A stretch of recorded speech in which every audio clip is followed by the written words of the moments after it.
Práve si treba uvedomiť, že každý má nárok ochorieť, samozrejme je rozdiel, ako dané infekcie prebiehajú.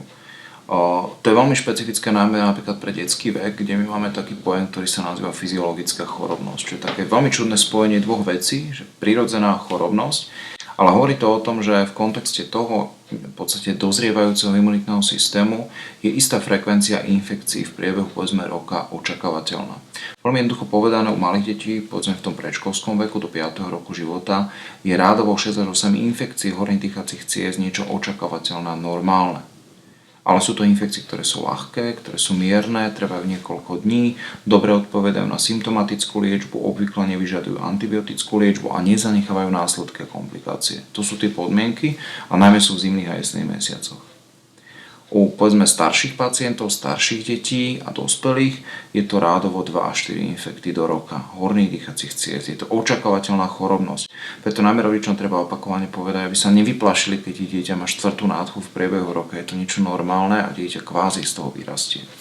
Druhá vec je ale tzv. Už tá patologická chorobnosť, ktorá sa jednak definuje počtom infektov.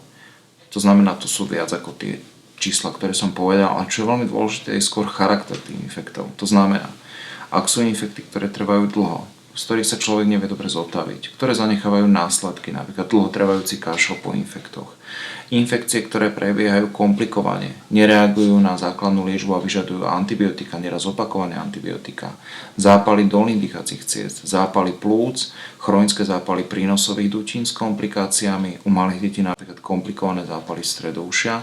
Tu sú všetko príznaky, kedy treba byť opatrný, treba prestať experimentovať s liečbou a treba vyhľadať nielen lekára, ale pravdepodobne už bude treba vyhľadať aj špecialistu, napríklad imunológa, pneumológa alebo otorinolaryngológa. To sú tie základné znaky, kedy už treba byť opatrný, najmä keď tie infekcie prebiehajú ťažko komplikovane, tak tam je na mieste si podporiť imunitu už nejako tak sofistikovanejšie po spolupráci s lekárom.